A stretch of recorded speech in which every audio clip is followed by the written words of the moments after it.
Magandang hapon po sa inyo lahat mga kabayan. Ngayon po ay nandito po tayo sa mga bata na ating pinapaaral. Sila po sila RJ. At magdadala po tayo ng bigas po na isang sako sa kanila. Yun po ay pinapahatid ng tulong ni Sir para sa kanila. Yun po yung isa sa sponsor po natin na nagbibigay ng isang sakong bigas sa kanila. So, wala po dito yung mga bata. So ito po yung bomba nila dito. Ayan po yung bomba niya. Baka wala na pong tubig kasi sobrang init po ng panahon ngayon ay may tubig po pula. Ang galing naman itong bomba nila mga kabayan. Kala ko ay maubusan ng tubig. Gawa po ng sobrang init po ng panahon ngayon.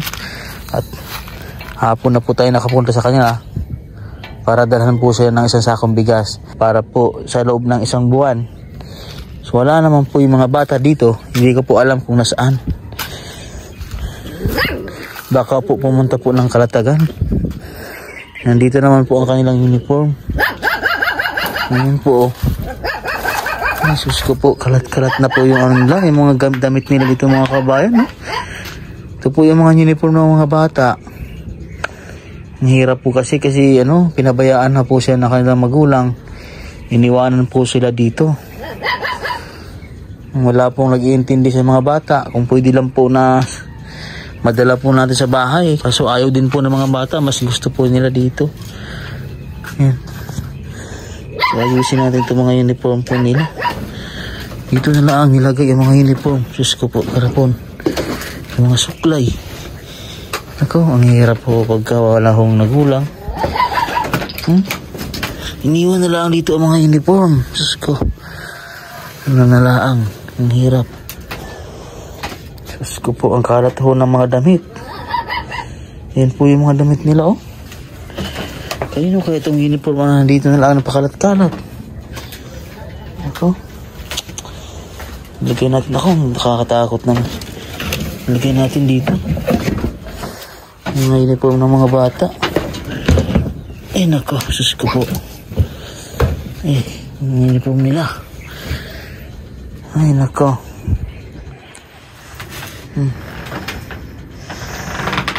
Grabe po yung nanay nila. So yung mga bata po kasi mga kabayan ay desidido po mag-aral. Talagang mas ginusto ho ng mga bata na iiwan sila dito kay pumunta ho sa Kalatagan na doon nila maglaro sa bundok. Mas pinili ho ng mga bata na sila ay magpaiwan dito para ho sila ipapasok sa school. Reho. Ito nga, pakalat-kalat ang kanilang damit. Jesus ko po, miyo garapon. Ito po ang kanilang mga damit. O bagong laban naman ito, kaso. Doy, alika nga dito, Doy. Tanggalin natin, baka naglaban naman sila si. Tatanggalin natin yung kanilang laban. Ito. Bagong laban nga, naglabang nga sila ng uniform nila, Kaso lang pakalat-kalat. Tulungan mo ako magdaga dyan ng mga uniform nila, Lagay mo dyan. Mabago pa Ha? Mabago. Ngayon naglabas sila ng uniform. Lagyan natin sa loob. May tapo pala dito? Oo, sila, yung mga bata. Ay na, sino yun? Dumating, may bata. Baka yan si RJ. Ayun po mga kabayan, naglalakad, Si RJ nga. Si RJ, Nandiyan si RJ. Dumating si RJ. Saan tayo mga kapatid dito? May dalang gulok si RJ. Naglalakad. Saan galing kayong batang ito? Baka ito ay naghalabas. Nagtatrabaho na kasi itong batang ito pag wala akong pasok. Ginagawa niya pong dubli yung kanyang allowance. Gumagawa po siya ng paraan para makadagdagan yung allowance niya. Saan ka galing? Ha? Ano? Asa yung mga kapatid mo? Ha? Buti umuwi ka. Ha? Sana po. Ha? May bigas pa kayo? Wala na po. Ha? Wala na po. Ay, buhatin niyo isang bigas. Ito po. Anong ginagawa ng mga kapatid mo doon? Hapon na baga? Ha? Kanina itong damit dito, ba't ang kalat ng mga uniform doon? Nilagay ko doon sa may lagayan, oh. Kaya na, kala princess yan? Siguro po. Ha? Siguro, kung hindi sa amin. O, isang sakong bigas nyo. Apa. Ay, tago ng maigi yan, baka yung nakawin. Apa. Baka nakawin na naman sa inyo, ay.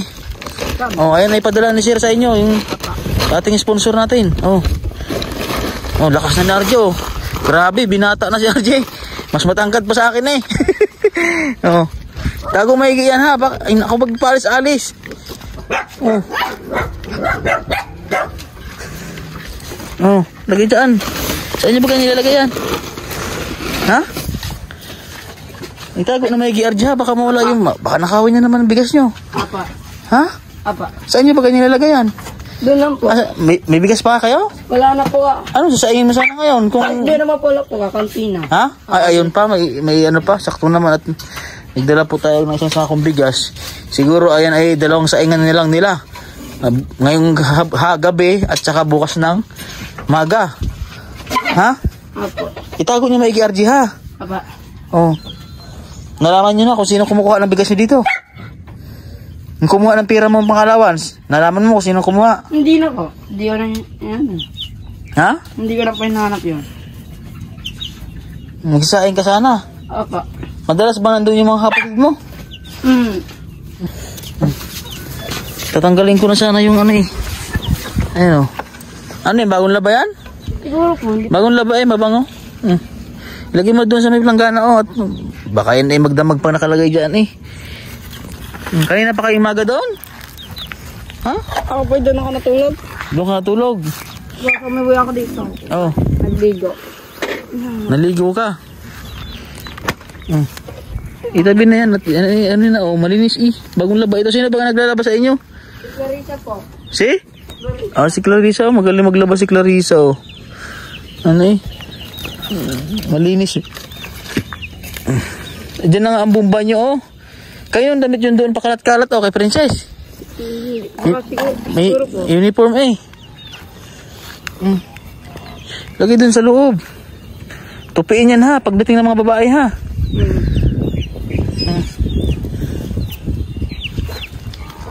Ang dami kayong ulam dito, maraming alaga. Pag wala kayong ulam, mag-iihaw na lang. Nakakatuwa po ito mga bata, mga kabayan. Marami po silang alagang manok dito, yung pong native na manok. Ayan, pag minsan po dito, ako po ay bumibili sa kanila. Yan po yung kinakatay ho natin. Ngayon na po, mga native po na manok. Alaga po yan ni RJ. Yan o, yung mga manok na native na yan. Ang sarap po ng sabaw niyan. Lagyan niyo po ng kapayas, tapos sili. Ay, napakasarap po. RJ, asan yung mga ibang manok mo? Di ba marami ito? Wala na po, nakaubos-ubos na. Ah, pinakakatay niyo na. O bininta mo? Nagkakawala po dito man ah. Eh, bakit? May nambabaril dyan sa tabing ilog. Ay, mayroong nanakaw din.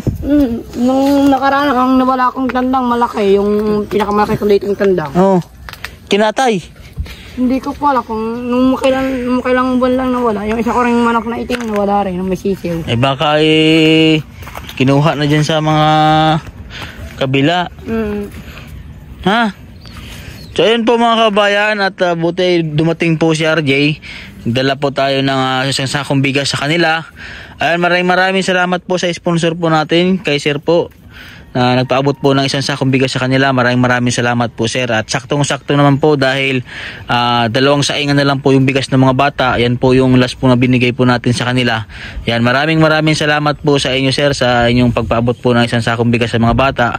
Ito po yung ating mga tinutulungan para makapag-aral, mga kabayan. So yan po mga kabayan, sa mga bagong makapanood po ito, please subscribe po ako sa aking YouTube channel, Mastering Ring Channel po. At pakipalo po ako sa aking Facebook page. Yan po. So yan po, muli po sa ating mga sponsor, kami ang Pasita, Inlisa, Indilia, sa Bulusan Sister po. Maraming salamat po sa inyo. At kay Ma'am Lunura MC, kay Ma'am Yeng in Ate Yeng ng Los Angeles, at kay Ma'am NTS po, sa sponsor din po ng mga batang ito. Maraming salamat po sa inyo. And shout out po kay Ma'am Dins sa bago po nating sponsor. Lahat po ng sponsor po natin, maraming salamat po sa inyo. Ayan po, dito na lang po ang aking vlog. God bless po at magandang hapon po sa inyong lahat.